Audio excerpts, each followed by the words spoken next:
ইসরায়েলের আয়রন ডোম ভেঙে পড়েছে, আতঙ্ক আর অবিশ্বাসের নতুন বাস্তবতা। ইরানের একের পর এক ক্ষেপণাস্ত্র হামলা ইসরায়েলের নিরাপত্তা ব্যবস্থাকে প্রশ্নের মুখে দাঁড় করিয়ে দিয়েছে। যে আয়রন ডোম নিয়ে ইসরায়েল এত গর্ব করত, সেই প্রতিরক্ষা ব্যবস্থার কার্যকারিতা নিয়ে এখন খোদ ইসরায়েলিদের মধ্যেই তৈরি হয়েছে গভীর অবিশ্বাস। ইরান থেকে ছোড়া ক্ষেপণাস্ত্রগুলো অধিকৃত অঞ্চলের গভীরে আঘাত হানছে, এমনকি শক্তিশালী আশ্রয় কেন্দ্রগুলোতেও হতাহতের ঘটনা ঘটছে। ইসরায়েলের দীর্ঘদিনের নিরাপত্তা মিথ ভেঙে পড়ার এক ভয়ঙ্কর বাস্তবতা। অজেয় আয়রন ডোম এখন আর অজেয় নয়। টানা 3 রাত ধরে ইরানি ক্ষেপণাস্ত্র হামলার পর ইসরায়েলি বসতি স্থাপনকারীরা এক কঠিন সত্যের মুখোমুখি হচ্ছেন। দ্য টেলিগ্রাফের প্রতিবেদন অনুযায়ী সামরিক কর্মকর্তারা দীর্ঘদিন ধরে যা জানতেন তা এখন জনসাধারণের কাছে স্পষ্ট হয়ে উঠেছে। তাদের বহুল আলোচিত ক্ষেপণাস্ত্র প্রতিরক্ষা ব্যবস্থা মোটেই অভেদ্য নয়। এতদিন ইসরায়েলিরা ভেবেছিল তাদের প্রতিরক্ষা ব্যবস্থা তাদের সম্পূর্ণ সুরক্ষা দেবে, কিন্তু এখন সেই ধারণাই বদলে গেছে। চলমান ইরানি হামলা ইসরায়েলের নতুন দুর্বলতাগুলো প্রকাশ করেছে, যা জনসাধারণের আস্থাকে মারাত্মকভাবে ক্ষুণ্ণ করছে। এমনকি যারা আগে নির্ধারিত প্রতিরক্ষামূলক এলাকায় নিরাপদ বোধ করতেন, তারাও এখন ভয়ে কাঁপছে। আল মায়াদিনের প্রতিবেদনে বলা হয়েছে, সবচেয়ে উদ্বেগজনক ঘটনার মধ্যে একটি হলো 15 জুন রাতে কমপক্ষে আরও 5 জন ইসরায়েলি বসতি স্থাপনকারী নিহত হয়েছেন। এর মধ্যে তেল আবিবের পূর্বে অবস্থিত পেতারটিক বাহের অবৈধ বসতি স্থাপনকারী 2 জন রয়েছেন। আর্মি রেডিওর মতে এই 2 ইসরায়েলি বসতি স্থাপনকারী একটি শক্তিশালী আশ্রয় কেন্দ্রে আশ্রয় নেওয়া সত্ত্বেও নিহত হয়েছে। এই স্থানটি এমন ধরনের আক্রমণ থেকে সুরক্ষা প্রদান করে বলে মনে করা হয়েছিল। প্রতিবেদনে নিশ্চিত করা হয়েছে যে ইরান থেকে নিক্ষেপ করা একটি ব্যালিস্টিক ক্ষেপণাস্ত্র 2টি সুরক্ষিত বাংকারের মাঝখানে সরাসরি আঘাত হেনেছে। এর ফলে যুদ্ধাস্ত্রের ঘনীভূত আঘাতে তথাকথিত সুরক্ষিত স্থান সম্পূর্ণ অকার্যকর হয়ে পড়ে। বিস্ফোরণটি এতটাই শক্তিশালী ছিল যে এটি মারাত্মক শক্তির সাথে কাঠামোতে প্রবেশ করে। এর মানে হলো ইরানের ক্ষেপণাস্ত্র শুধু আয়রন ডোম নয়, ইসরায়েলের সবচেয়ে সুরক্ষিত বাংকারগুলোকেও ভেদ করতে সক্ষম। ইসরায়েলিদের বিশ্বাস ভাঙছে, ভয় বাড়ছে। বছরের পর বছর ধরে ইসরায়েলের আয়রন ডোম এবং তাদের স্তরযুক্ত প্রতিরক্ষা ব্যবস্থার প্রতি জনসাধারণের বিশ্বাস ছিল অটুট। এটি ক্রমবর্ধমান আঞ্চলিক হুমকির বিরুদ্ধে একটি মনস্তাত্ত্বিক ঢাল হিসেবে কাজ করত, কিন্তু সেই আস্থা এখন দৃশ্যত ক্ষয়প্রাপ্ত হচ্ছে। ইরানি ব্যালিস্টিক ক্ষেপণাস্ত্রগুলো সাম্প্রতিক দিনগুলোতে ইসরায়েলের ক্ষেপণাস্ত্র ঢালের একাধিক স্তর ভেঙে ফেলা অব্যাহত রেখেছে, যদিও কর্মকর্তারা জনসাধারণকে আশ্বস্ত করার চেষ্টা করছেন। দ্য টেলিগ্রাফের উদ্ধৃতি অনুসারে সামরিক মুখপাত্ররা দীর্ঘদিন ধরে সতর্ক করে আসছিলেন যে প্রতিরক্ষা ব্যবস্থাটি ত্রুটিহীন নয়, তবে এখন সুরক্ষিত অবকাঠামোযুক্ত এলাকাগুলোতেও ক্ষয়ক্ষতি এবং বেসামরিক মৃত্যুর পরিমাণ আরও গভীরভাবে মানুষকে ভাবাচ্ছে। যে জনগণ এতদিন বেঁচে থাকার জন্য প্রযুক্তির শ্রেষ্ঠত্বের ওপর নির্ভর করতে অভ্যস্ত ছিল, তাদের সেই বিশ্বাস এখন নড়বড়ে। ইরানের কাছে হাজার হাজার অতিরিক্ত ব্যালিস্টিক ক্ষেপণাস্ত্র রয়েছে, যা ইসরায়েলের বিমান প্রতিরক্ষা ব্যবস্থা আদৌ টিকিয়ে রাখতে পারবে কিনা তা নিয়ে উদ্বেগ তৈরি করেছে। এই বিশ্বাস এখন চ্যালেঞ্জের মুখে।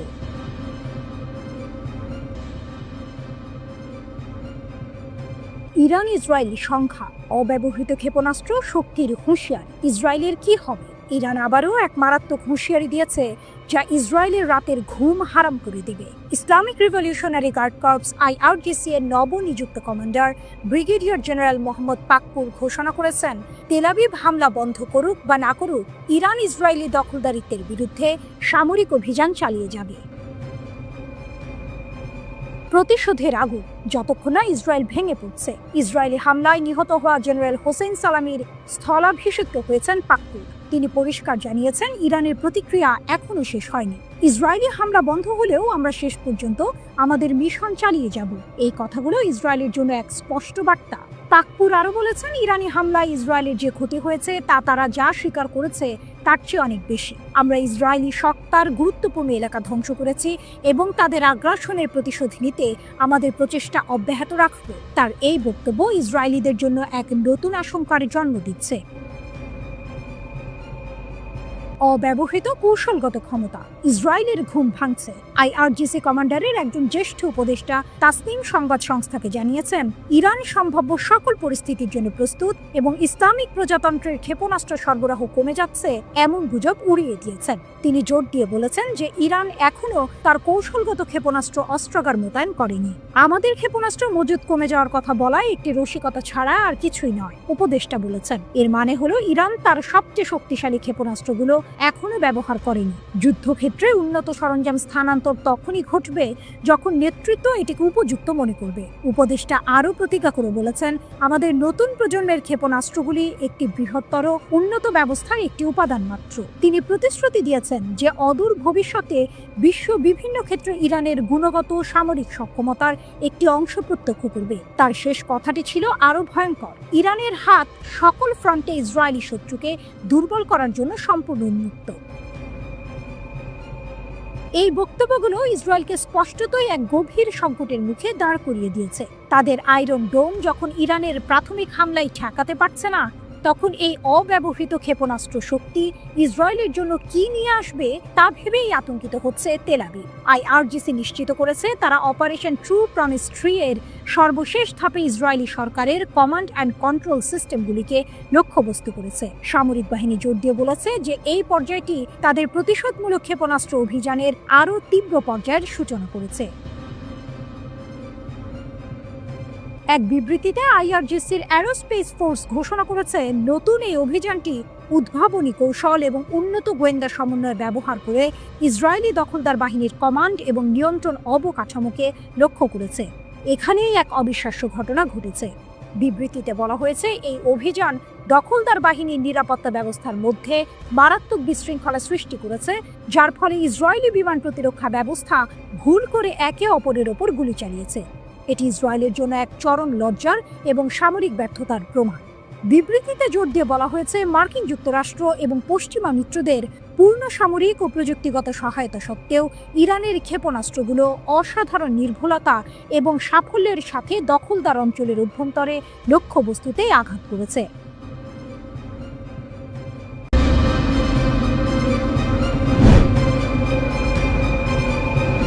টাইমস অফ ইন্ডিয়ার প্রতিবেদনে বলা হয়েছে, ইরানি হামলা ইসরায়েলি শহরগুলোকে ধ্বংসযজ্ঞে পরিণত করেছে।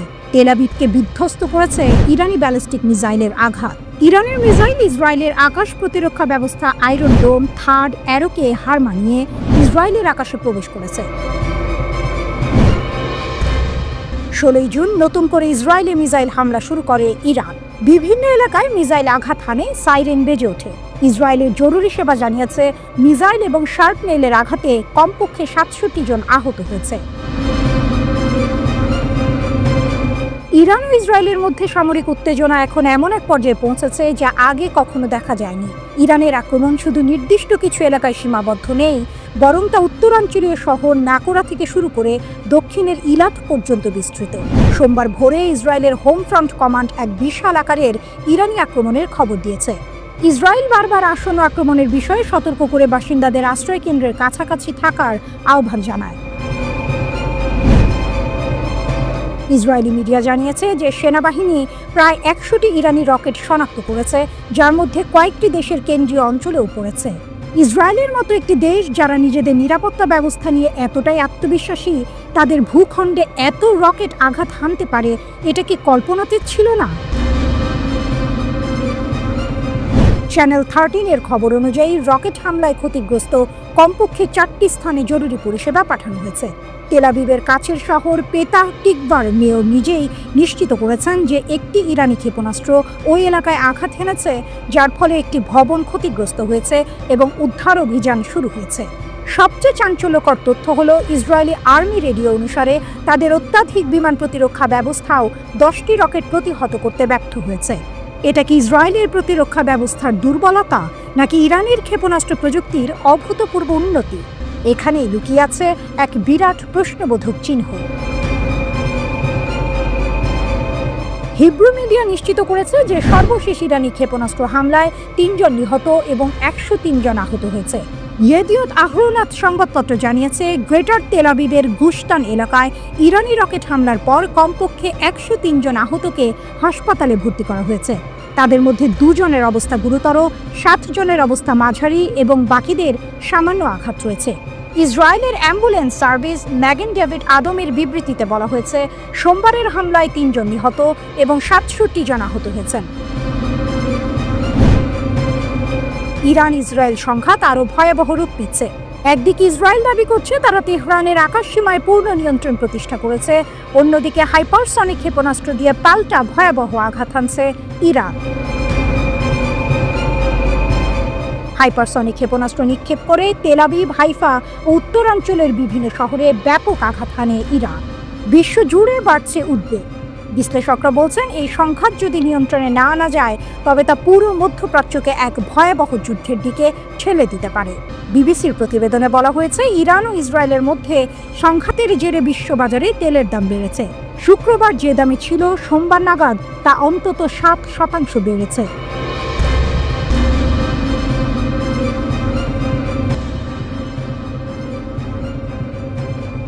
পারমাণবিক বোমার পদধ্বনি, ইরান কি পারমাণবিক পথেই হাঁটবে? ইরানের সাম্প্রতিক পদক্ষেপ বিশ্ব জুড়ে আলোচনার ঝড় তুলেছে। একের পর এক ঘটনা প্রবাহ ইঙ্গিত দিচ্ছে পারমাণবিক অস্ত্র বিস্তারের চুক্তি থেকে বেরিয়ে আসার সিদ্ধান্ত নিতে পারে তেহরান। এ যেন এক নাটকীয় মোড়, যা মধ্যপ্রাচ্যের ভূ রাজনীতিকে আরও উত্তপ্ত করে তুলেছে। পারমাণবিক চুক্তিতে ইতি টানছে ইরান। ইরানের হুঁশিয়ারি ইসরায়েল আর পশ্চিমাদের মনে উদ্বেগের জন্ম দিয়েছে। সংঘাতের আবহে ইরান পারমাণবিক অস্ত্র বিস্তার রোধ চুক্তি থেকে সরে আসার হুমকি দিয়েছে। জানা গেছে তারা নাকি ইতিমধ্যেই একটি বিল প্রস্তুত করেছে, যার মধ্যে তারা এনপিটি ত্যাগ করে নিজেদের পারমাণবিক নীতি পুনর্বিবেচনা করবে। প্রশ্ন উঠছে, ইরান কি তাহলে আনুষ্ঠানিকভাবে পারমাণবিক বোমা তৈরির চেষ্টা করবে?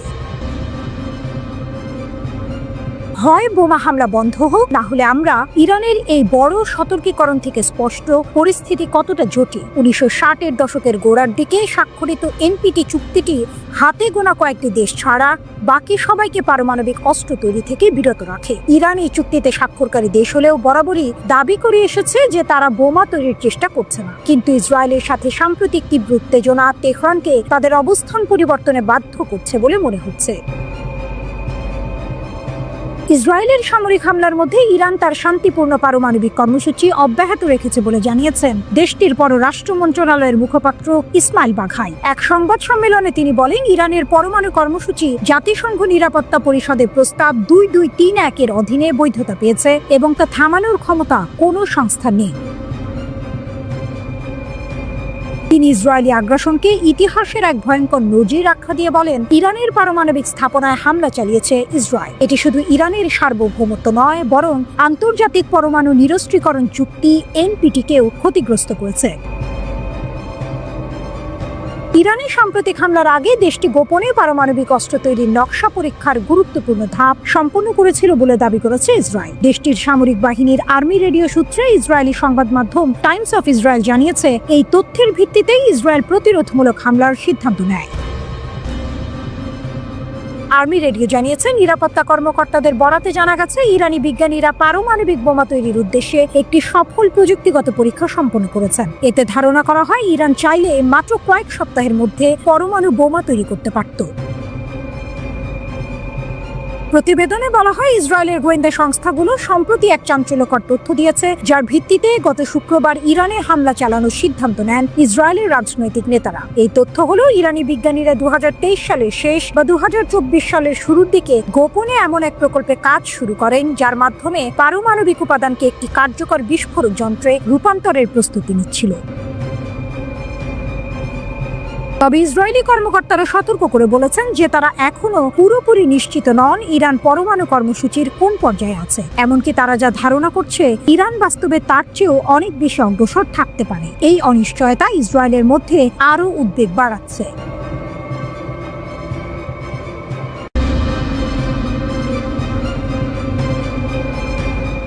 অপারেশন ট্রু প্রমিস 3, ইসরায়েলের কল্পনাতীত ক্ষতি। Islamic revolutionary guard corps IRGC এর একজন সিনিয়র কমান্ডার দাবি করেছেন যে অপারেশন ট্রু প্রমিস 3 ইসরায়েলের উপর যে আঘাত হেনেছে তার ক্ষয়ক্ষতি ইসরায়েলিদের ধারণার চেয়েও অনেক বেশি।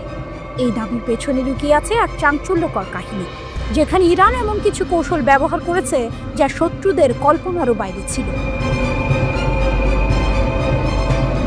ব্রিগেডিয়ার জেনারেল ইয়াদুল্লাহ জাভানি এক সাক্ষাৎকারে বলেন, ইসরায়েলের প্রতিরক্ষা প্রস্তুতি যখন তুঙ্গে ছিল, এমনকি তাদের সমস্ত বিমান প্রতিরক্ষা ব্যবস্থা সক্রিয় ছিল এবং প্রতিবেশী দেশগুলোর আকাশ সীমাও তাদের নিয়ন্ত্রণে ছিল, ঠিক তখনই অপারেশন ট্রু প্রমিস 3 পরিচালিত হয়। এর অর্থ কি? এর অর্থ হলো ইরান এমন এক সময়ে আক্রমণ করেছে যখন ইসরায়েল সর্বোচ্চ সতর্কতায় ছিল, অর্থাৎ তাদের অজান্তেই নয়, বরং তাদের নাকের ডগায়।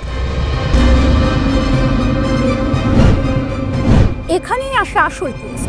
জাভানি আরও উল্লেখ করেন যে ইসরায়েল ভেবেছিল ইরানের সামরিক ও ক্ষেপণাস্ত্র ক্ষমতা তাদের হামলায় সম্পূর্ণ ধ্বংস হয়ে গেছে, যার ফলে ইরান ট্রু প্রমিস 1 এবং 2 এর মতো অভিযান চালাতে অক্ষম।